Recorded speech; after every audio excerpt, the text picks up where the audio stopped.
Certainly a devastating scene in River North overnight. Right after many of those bars had just closed, we know a 34-year-old man died from his injuries here at Northwestern Hospital, which he suffered in that shooting. 3 others seriously hurt, men ranging from 35 to 43 years old. In the early morning darkness of December 28th, 2025, 4 men approached a green luxury SUV parked on North LaSalle Drive in downtown Chicago. What happened next would last only seconds, but those seconds would shatter lives forever. Over 24 gunshots rang out into the cold winter air. 4 people were hit. One would never make it out alive. His name was DeAndre Golden, but the streets knew him as 051 Wu. And his death would send shockwaves through Chicago's hip-hop community and reignite conversations about a cycle of violence that seems impossible to break. Before we dive deep into this tragedy, if you're passionate about true crime and want to stay updated on cases like this one, make sure to hit that like button, subscribe to One Crime at a Time, and click that bell icon so you never miss an upload. Now, let's get into what really happened that night. To understand what happened on December 28th, we need to go back. We need to talk about who DeAndre Golden really was, because his story doesn't start with his death. It starts years before, in the streets of Chicago's South Side, in a neighborhood that's produced some of the most influential voices in drill music and some of the most heartbreaking statistics in urban violence. DeAndre Golden was 34 years old when he died. He was a brother, a son, and to many in his community, he was a symbol of resilience. But DeAndre's life was forever marked by a tragedy that happened 6 years earlier, a tragedy that would define his identity and ultimately may have led to his own death. You see, DeAndre wasn't just known as 051 Wu. He was also known as the brother of Yarmal Williams, better known to the world as 051 Melly. If you're not familiar with Chicago's drill scene, let me paint you a picture. Drill music emerged from Chicago's South Side in the early 2010s, and it was raw, unfiltered, and brutally honest about street life. And 051 Melly was one of its most notorious figures. He was talented, charismatic, and deeply embedded in the street culture that both inspired his music and ultimately claimed his life. In 2019, Yarmal Williams was killed in what insiders called a backdoor hit. That's street terminology for being killed by someone you trusted, someone from your own circle. The betrayal cut deep, not just for the family, but for everyone who knew Melly. His death wasn't just another statistic. It was a seismic event in Chicago's underground hip-hop world, and it left his younger brother DeAndre to carry on his legacy. After his brother's murder, DeAndre became one of the faces of what's called the MellyWay movement. It was both a memorial to his fallen brother and a declaration that his memory would live on. But here's the thing about carrying that kind of torch in Chicago's street culture. It makes you visible. It makes you a symbol. And sometimes it makes you a target. For 6 years, DeAndre navigated this dangerous landscape. He survived in a city where survival itself is an achievement. He made it through 2020, 2021, 2022, 2023, 2024, and into 2025. He was careful. He was aware. But on December 28th, 2025, his luck ran out. Let's talk about that night. December 28th was a Saturday, technically Sunday by the time everything went down. It was the weekend between Christmas and New Year's, a time when most people are still in holiday mode, visiting family, making plans for the new year. But for DeAndre and 3 of his associates, this night would become their worst nightmare. They were in River North, and this detail is important. River North isn't the South Side. It's not where you'd expect this kind of violence. This is downtown Chicago, an upscale neighborhood known for its restaurants, nightlife, art galleries, and luxury apartments. It's where young professionals live, where tourists visit, where people feel safe walking around at night. Or at least, where they used to feel safe. At approximately 2:35 in the morning, DeAndre and 3 other men were near the 400 block of North LaSalle Drive, right near West Hubbard Street. They had been out, likely at one of the many clubs or lounges in the area. Now they were headed home. They approached their vehicle, a green luxury SUV. The 4 men were getting into the SUV. Maybe they were laughing about something that happened earlier in the night. Maybe they were tired and ready to go home. Maybe they were checking their phones, thinking about tomorrow. We'll never know what those last peaceful moments were like for them. That's when 4 figures appeared. 4 male suspects approaching on foot. There was no conversation. No warning. No chance to run or react. The shooting started immediately. Imagine that moment. You're getting into your car, thinking about getting home, and suddenly the night explodes with gunfire. The sound of gunshots in an urban area between buildings is deafening. It echoes, it multiplies, it becomes impossible to tell where it's coming from. Over 24 shell casings would later be recovered from the scene. That means over 24 shots were fired. Think about that. 24 opportunities for a bullet to find you. 24 moments where life and death are decided by inches. All 4 victims were hit. DeAndre Golden, 34 years old, was shot multiple times. A 36-year-old man was shot in the chest. A 43-year-old man was shot in the back. A 35-year-old man was shot multiple times throughout his body. These weren't warning shots. These weren't shots intended to scare. This was an execution attempt, plain and simple. The 4 shooters didn't stay to see their handiwork. They fled the scene, getting into a vehicle and disappearing into the Chicago night. By the time police arrived, all they found were victims, shell casings, and a green SUV that looked like Swiss cheese. The vehicle was riddled with bullet holes, a testament to the ferocity of the attack. Emergency services rushed all 4 victims to Northwestern Memorial Hospital. It's one of the best trauma centers in Chicago, and if anyone could save them, it would be the doctors there. 3 of the men were listed in critical condition. They were fighting for their lives in operating rooms and intensive care units. But for DeAndre Golden, there was nothing anyone could do.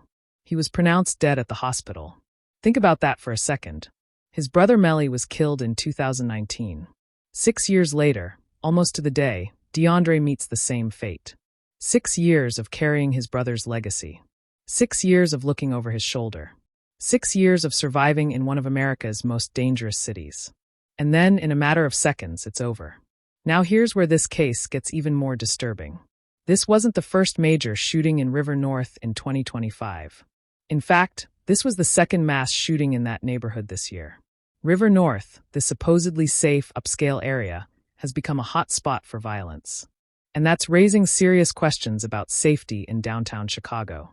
Community activist Andrew Holmes was at the scene the next morning, and his words really capture the fear that residents feel. He talked about how there had been a large police presence in the area that night, but this happened right after police had cleared out. He said something that really stuck with me. He said that in Chicago, no matter where you go, you always have to keep your head on a swivel. Think about what that means. In a major American city, in an upscale downtown neighborhood, you can never truly relax. You always have to be watching, always have to be aware, because violence can erupt anywhere, anytime. As of right now, December 29th, 2025, the investigation is ongoing. Chicago Police Department is actively working the case, but here's the frustrating part. Nobody is in custody. The 4 shooters got away. They're out there somewhere, walking around free while DeAndre Golden is in a morgue and 3 other men are fighting for their lives in a hospital. The Cook County Crime Stoppers has stepped up, offering a $10,000 reward for information leading to an arrest. Paul Rutherford, the executive director, made a statement that really highlights the brazen nature of this crime. And he made a plea to the community. He said someone knows who's responsible. Someone saw something. Someone heard something. And he emphasized that they don't need your name. The tip line is completely anonymous. You can call 1-800-535-7867 or visit tip.com. But here's the reality. In Chicago, and in many urban areas across America, there's a code of silence. People are afraid to come forward. They're afraid of retaliation. They're afraid of being labeled a snitch. They're afraid that if they help police, they might be next. And so these cases often go unsolved. Families are left without answers. Killers walk free. And the cycle continues. Let's zoom out for a moment and look at the bigger picture, because DeAndre Golden's death isn't happening in a vacuum. Chicago has long struggled with gun violence. The numbers are staggering. In some neighborhoods on the south and west sides, children grow up hearing gunshots like other kids hear ice cream trucks. Young men like DeAndre and his brother Melly grow up in an environment where violence is normalized, where beefs and feuds can span generations, where social media turns disrespect into death sentences. The drill music scene that Melly was a part of, the scene that DeAndre was connected to, it's complicated. On one hand, it's given voice to young people who feel unheard. It's created opportunities for kids from impoverished neighborhoods to make money legally through their art. It's shined a spotlight on conditions that politicians have ignored for decades. But on the other hand, It's also glorified violence, perpetuated beefs, and some argue, put targets on artists' backs. When Melly was killed in 2019, it wasn't just his family that mourned. The entire drill community felt it. And when DeAndre took up the MellyWay banner, he was doing something noble. He was keeping his brother's memory alive. He was refusing to let his brother be forgotten. But in doing so, did he also inherit his brother's enemies? Did he make himself a target by association? These are questions we may never have definitive answers to. The police haven't released a motive for the December 28th shooting. They haven't confirmed whether this was gang-related, whether it was retaliation for something, whether it was a case of mistaken identity, or whether DeAndre was specifically targeted. All we know is that 4 armed men approached 4 victims and opened fire without hesitation. The location is puzzling too. Why River North? If this was gang-related, if this was connected to South Side beefs, why would it happen in downtown? Was it because the attackers thought no one would expect it there? Was it because DeAndre felt safer in that area and let his guard down? Or was it simply opportunity, the wrong place at the wrong time? And what about the 3 survivors? As of now, they're in critical condition. If they survive, will they talk to police? Will they be able to identify the shooters? Or will the code of silence prevail? And even if they want to talk, do they know who did this? It all happened so fast. In the dark. In the chaos. Maybe they never even got a good look at their attackers. There's something particularly cruel about the timing too. This happened on December 28th. The holiday season. A time when families are together, when people are supposed to be celebrating, looking forward to a new year full of possibilities. Instead, DeAndre's family is planning a funeral. The families of the 3 survivors are sitting in hospital waiting rooms, praying their loved ones pull through. And somewhere in Chicago, for people know exactly what they did, and they're living with that knowledge. I want you to think about DeAndre's mother for a moment. In 2019, she lost her son Yarmul. She had to bury one of her children. She had to live with that grief, that pain, that hole in her life that can never be filled. And now, 6 years later, she has to do it again. She has to bury DeAndre. She has to stand at another graveside and say goodbye to another son taken by violence. What does that do to a person? How do you survive that kind of pain? And what about the broader impact? Every time something like this happens, it affects the entire community. Other mothers worry about their sons. Young men wonder if they're next. People change their behaviors, avoid certain areas, look over their shoulders. The psychological toll of living in a constant state of fear and vigilance is immeasurable. There's also an economic impact. River North is an entertainment and dining district. People from the suburbs and tourists from around the world come there to experience Chicago's nightlife. But when shootings happen, when 4 people can be gunned down on a Saturday night in what's supposed to be a safe area, people stop coming. Businesses suffer. The neighborhood's reputation takes a hit. And ironically, that economic decline can lead to more crime, creating a vicious cycle. The police presence in downtown has increased since this incident, but as Andrew Holmes pointed out, you can have all the police in the world. But if shooters wait until right after officers leave an area, what can be done? This isn't a problem that can be solved simply by putting more cops on the street. It's deeper than that. It's cultural. It's economic. It's generational. Some people will hear this story and think, well, he was connected to the drill scene. He was from the streets. What did he expect? And that kind of thinking is part of the problem. DeAndre Golden was a human being. He was someone's son, someone's brother, someone's friend. He deserved the chance to live a full life, to grow old, to maybe have kids of his own, to break the cycle. The fact that he was connected to street culture doesn't make his death less tragic. If anything, it makes it more tragic because it shows how hard it is to escape that life, even when you try. We don't know if DeAndre was trying to distance himself from the streets. We don't know if he was still active or if he was just living his life, trying to honor his brother's memory in his own way. What we do know is that on December 28th, 2025, he was out with friends in what should have been a safe area, and he never made it home. The green luxury SUV, riddled with bullets, has become a symbol of this senseless violence. It represents the American dream, success, making it out of the hood, and being able to afford nice things. But it also represents how that success doesn't guarantee safety. How you can do everything right, be in the right neighborhood, have the right security, and still, violence can find you. As I'm recording this on December 29th, this case is less than 48 hours old. The investigation is active. Detectives are following leads, reviewing surveillance footage from the area, interviewing witnesses, processing forensic evidence. River North has cameras everywhere. There's a good chance this shooting was captured on video. But having footage and identifying the suspects are two different things. If the shooters wore masks, if they used a stolen vehicle, if no one is willing to come forward and name them, they might get away with this. And that's the most frustrating part. In too many of these cases, there's no justice. Families are left with questions. Communities are left traumatized. And the perpetrators face no consequences.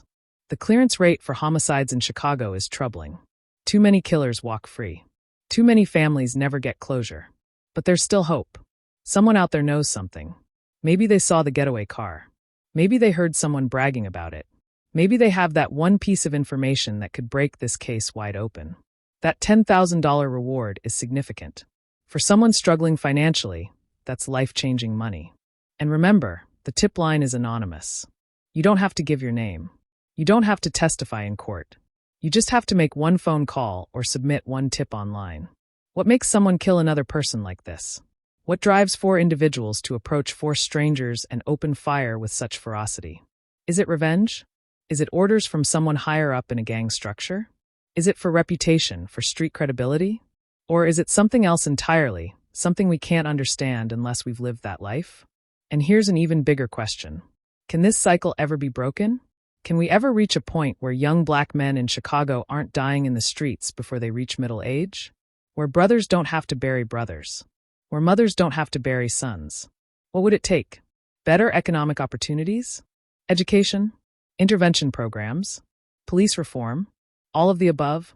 Or is the problem so deeply rooted that no single solution will work?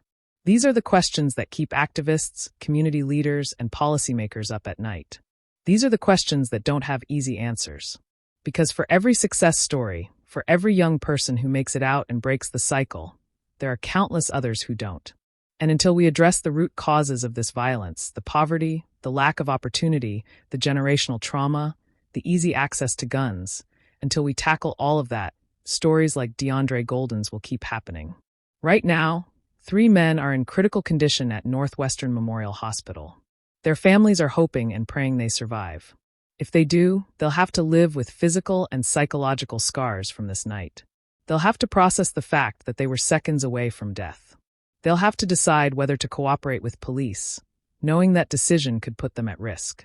They'll have to figure out how to move forward with their lives after experiencing something so traumatic. And somewhere in Chicago, for people are trying to act normal. They're going about their daily lives, pretending like nothing happened, hoping they got away with it. But I have to believe that carrying something like this weighs on you. How do you sleep at night knowing you took someone's life? How do you look at yourself in the mirror? How do you interact with your own family, knowing what you've done? DeAndre Golden's story is a tragedy, but it's also a warning. It's a reminder that violence can strike anywhere, that no neighborhood is truly safe, that beef and retaliation don't follow any rules or boundaries. It's a reminder that behind every shooting statistic is a real person with a real life, with people who love them and will miss them. As we wait for updates on this case, as we hope for justice for DeAndre and the other victims, we have to ask ourselves what we can do. How can we, as a society, prevent the next shooting? How can we support communities plagued by violence? How can we give young people alternatives to street life? These aren't just questions for politicians or police. These are questions for all of us. So here's what I want you to think about. Why does violence like this keep happening? What would it take to actually break the cycle? And what responsibility do we all bear in creating a society where young men like DeAndre Golden don't have to die in the streets? How many more families have to be destroyed before we collectively say enough is enough and demand real change? What does it say about us as a society that this kind of violence has become so normalized that we barely even react to it anymore unless it happens in our own neighborhood? If this story moved you, if it made you think, if it made you feel something, I need you to do something for me. Comment your thoughts below. Share this video with anyone who needs to hear this story. Hit that like button and turn on notification so you don't miss any updates on this case or other stories we cover. Your engagement helps these stories reach more people, and awareness is the first step toward change. If you found this case interesting, visit the channel to watch this next. We've covered similar cases that dive deep into the complexities of street violence, the drill music scene, and the ongoing struggle for justice in America's most dangerous cities. And make sure to check out more vital cases like this one. Every story matters. Every victim deserves to be remembered. This is One Crime at a Time, where we don't just report the news, we tell the stories behind the headlines. Stay safe out there, and remember, one day at a time, one story at a time, one crime at a time, we can make a difference.